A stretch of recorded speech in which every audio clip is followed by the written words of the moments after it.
Ассалаумағалейкум, армысыздар. Малым жаным садағасы, жаным арым садағасы деп білетін арда қазақтың намысты ұл-қыздары, санаға сәуленің құрметті көрермендері. Алдарыңызда әдеттегідей педагог қоғам белсенді Жұмабек Әлімханұлы. Келіп жеткен қасиетті ораза аяқ құтты берекелі болсын. Ұстаған оразаларыңыз қабыл болсын. Тек елімізде жақсылық болсын, бүкіл адамзат баласында тыныштық, бейбітшілік болсын.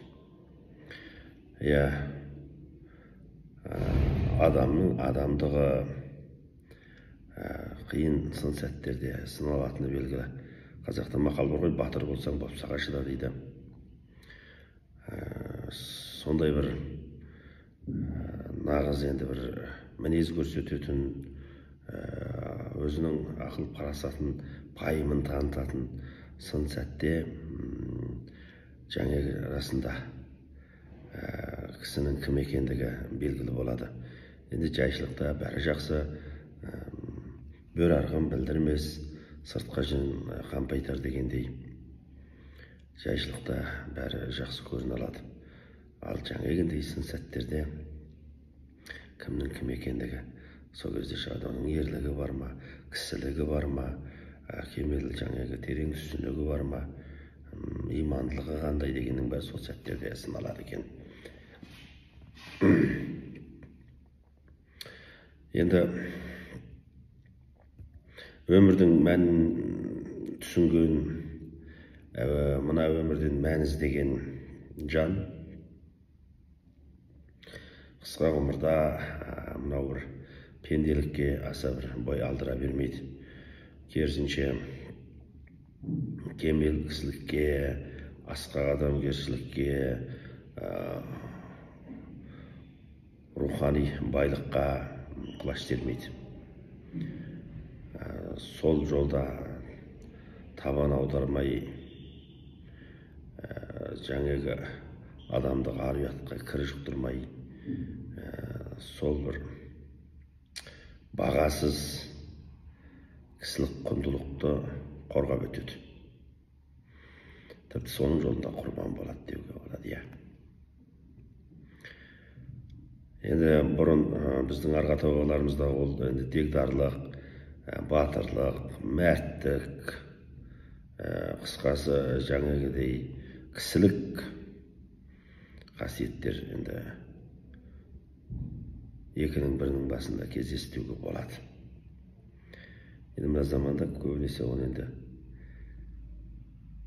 екінің бірінің басынан емес, 100-ден 1 ма, 1000-нан 1 ма, солай болды ғой, 100-ден 100-мыңнан тұлпар дейтіндей болып жатыр. Енді бұның дала төсін дүбірлетіп, осылан қайыр даласында 4 түлік малын бағып, отын жағып, судың тұнығын, шөптің шүйгінін қолап, елін жерін жаудан қорғап жүрген кезде сол бабаларымыздағы дегдарлық, мәрттік, ерлік енді қайдан болды дегенде әрине ат үстіндегі жүрген көшпенді халықты енді бұрыннан бар ғой. Олар дала мектебінен өткен. Олардың ойшылдары дала академиктері болған. Абыз ақсақалдардың бәрі жаңағы дала академигі деп айтатындай еді. Өйткені ол кісілердің арнаулы бір оқу орнын бітіріп, енді мектеп, университеті болмаса да, осы қатпәрі қалың даласынан ел ішіндегі көзі тірі данасынан мол тағылым алған. Соған құлаш сермеген. Содан барып жаңағы малым жаным садағасы, жаным арым садағасы дейтін сөзді тек қазақ қана айтады деп ойлаймын енді. Мен енді басқа ұлттардан тап соған балама болатын сөз кезіктірмедім. Мынау енді бүгінгі таңда әлем өркениетінің көшбасшысы болған ағылшын ұлтының да осыған балам ретінде бір мақалы бар екен. Оны өткен бір шығарылымда айтқанмын. Food is for our life isn't for food деп айтатын. Тіке аударғанда енді біздің өміріміз тамақ үшін емес, тамақ біздің өміріміз үшін дейді. Бірақ бұл ағылшындар үшін айтқанда өте бір тегдарлықты білдіретін, нағыз жаңағы адами асыл қасиетін айқындайтын, мына мақалын айтқан кезде енді басшы болмайтын ағылшын кемде кем сияқты. Ал енді жаңағы бұлардың осы мақалын біздің жаңағы малым жаным садағасы деген екі-ақ сөзіміз ұрып алады ғой. Екі сөйлем сөзді біздің сол жаңағы малым жаным садағасы деген екі-ақ сөз тымақпен ұрып алады. Ар жағындағы жаным арым садағасы деген аналарда жоқ. Қазақ айтып отыр енді. Осы сөзінен ақ сол ұлттың өзін тануға болады. Сөз қадірін өз қадірін деп білген қазақ бұндай сөзді айта алған және сол сөзіне сай бола алған. Енді міне бұны біз енді рухани кемелдік демей не дейміз? Рухани бай болған деп қалай айтамыз? Дүние байлығы рухани байлық жолын арнаған ғой негізі, қысқа ғұмырында. Әрбір қой соңында, мал соңында жүрген жаңағы қойшы малшы. Таң азаннан кешке дейін жалғыз өзі малың соңында жүріп, мынау далада тыныштыққа шомады. Жалғыздықпен дос болған адамның өзі туралы да, жалпы дүние туралы өзгеше бір ой кешеді, соған уақыты болады. Жалпы мына әулиелікке, сондай бір даналыққа талпынған ойшылдардың бәрінің басында бар. Кейін келе өзі жаңағы жалғыздықпен дос болып кетеді. Жалғыздықпен достасты деген сөз, пенделікпен қоштасты деген сөз. Жалғыз қалуды қалау, оның жаңағы рухани байлықты іздеуі, соған құлшыну болмақ. Енді керісінше жалғыздықтан қорқу, жалғыздықтан қашу, жалғыз қалғысы келмеу, дырду тобыртаны іздеу, бұл дүниенің шырмауынан шыға алмау. Кезінде пайғамбардың да жаңағы 40 жасында жалғыз өзінің ой кешуі, біздің енді Құнанбай қажылыққа барып келгеннен кейін оңаша өзі отырып құлшылық ғибадатымен болуы, дүниесіне араласпауы, Абайдың да өмірінің соңына келе көбінесе жаңағы шығармашылықпен айналысып, Арнаулы соған бөлек бір үй тіктіріп алып, сонда оқу, жазу сызумен отыруы, өлеңінде де жаңағы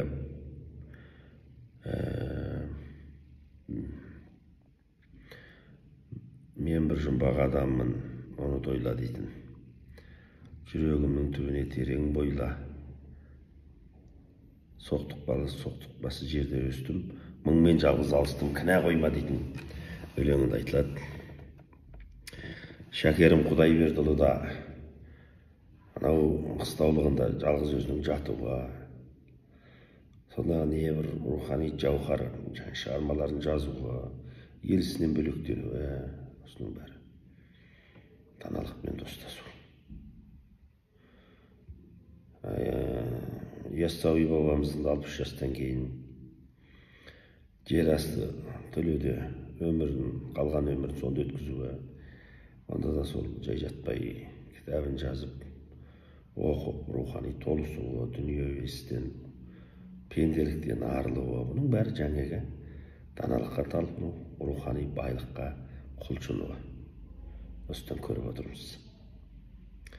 Ал енді қазіргі сәтте адамды рухани байлыққа емес, мынау материалдық байлыққа, жан бағыс қамы, сол мынау бір дамыған дәуірдің жанталас тірлігі көп адамға мүмкіндік бермейді. соның соңына түсіп кетіп жатырмыз. Материалдық көзқарас алға озды. Сонымен руханият жұтаңдады. Кісілік қадір қасиет кете бастады. Мойындау керекпіз. Тұтас әлем бойынша да солай. Енді ода бір рухани дағдарыс қой. Қазір адамзат баласы сондай рухани дағдарыста тұрмыз. Енді оның да өзінің бір шығар жолы бар. Адам баласы ақыры айналып келіп сол рухани байлыққа бас ұрады. Адам баласы айналып келіп тағы да сол жалғыздықтан тыныштық іздейді. Даналыққа ұмтылады. Өзін танып білуге, өз-өзімен дос болуға соған уақытын арнайды. Адам өзін қаншалық тереңнен танып білген сайын, соншалық кемел кісілікке терең түсінікке болады. Өз туралы ойлану сол оңашада ойлану, жалғыздықпен дос болу. Сосын ұлы ойшылдардың кітабын құмарлана оқу. Содан азық алу. Іздеп жүрген жоғын жаңағы телегей теңіз түбінен жауһар сүзіп алғандай. Соған оқыған сайын құмарлану, білген сайын жаттану. Неге? Сонда ол кемелденеді ғой. Негізінде рухани азық, рухани байлық бұл бар байлықтың басында тұру керек. Сонда ғана дүние байлығы да болады бәрі де. Енді сондай парасат, пайымы, биік, дана, көргені көп, түйгені көп, оқығаны көп адамның, білетіні көп адамның енді мына қоғамда жарамсыз болуы мүмкін емес қой. Оған сұраныс та көп әрине. Даналықпен танылған адам құрметі бөлек, халық басына көтереді. Сонымен ол жаңағы ел армандаған биікке де, билікке де жете алады өл. Абай айтпақшы анау биік мәнсап, биік жарта соған жорғалап жүріп жыланда шығады, самға ұшып қыранда шығады дейді ғой. Енді парасат пайымы биік сондай адамдар, рухани бай адамдар жалпы жаңа қыран сияқты самғап шығады. Енді ол билік үшін рухани байлық іздемейді. Рухани байлық үшін соған ұмтылып өмірін арнаған адамға басқалар өзі келеді. Оған билікті де, байлықты да өзі солай жан-жағынан өзі ортасы жаратады. Тіпті ол қаламаса да солай. Ондай өмірде көп сондай өте парасатты адамдарды енді билікке ұстап өзін президент сайлаған елдерде жетеді.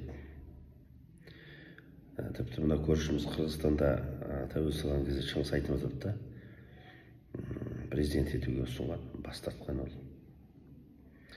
Мен әдебиеттің адамын, мәдениеттің адамын, маған билік керек емес деді. Ал билік үшін былай адамдар қайтеді. Арын сатады, жанын салады, біреулерге қастық қылады, өліспей-өліспейді. Оны білесіздер, көріп жүрсіздер. Кезінде Израиль мемлекеті құрылып 1948 жылы.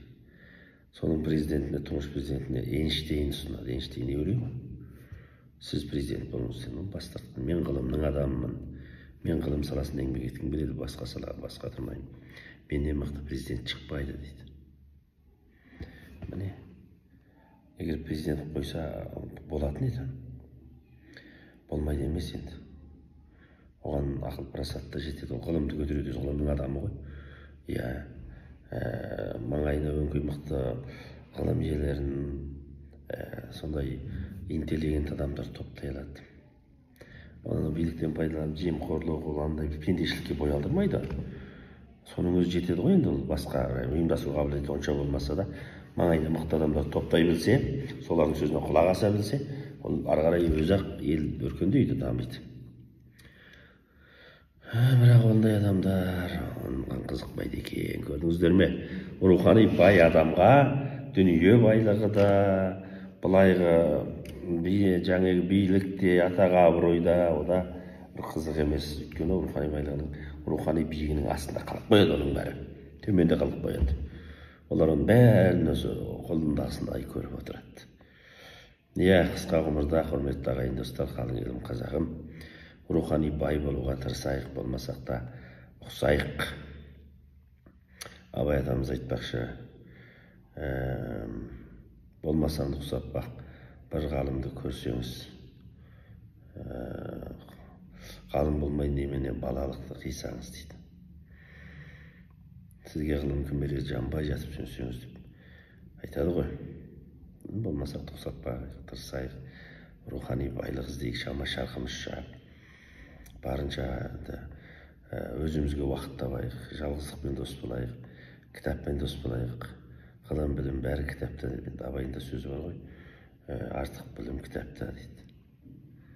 Құмарлан оқып білуге деген сияқты. Иә, сондықтан оқусыз білім жоқ, білімсіз күн жоқ деген рухани байлыққа ізденейік, рухани бай адамдармен дос болайық. Біз адамзаттың жалпы миссиясы рухани байлық іздеу, рухани игілік тіктеу, рухани саланың жетекшісі болу,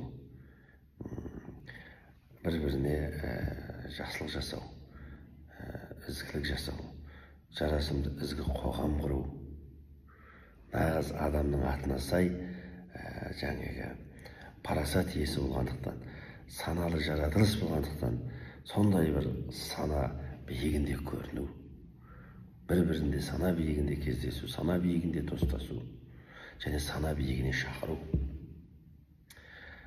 сондай-ақ саналы қоғам құру. Бұл адам баласының миссиясы осы деп білемін енді. Одан артық миссия жоқ.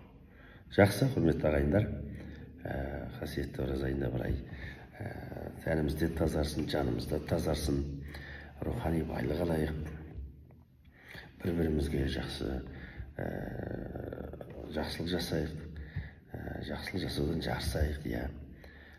Қашанда жақсылыққа жарысша, жамандыққа қарсы болып өтейік. Дұға тілектеріміз қабыл болсын, еліміз аман, жұртымыз тыныш болсын. Келесі кездескенше күн жақсы, аман сау болыңыздар.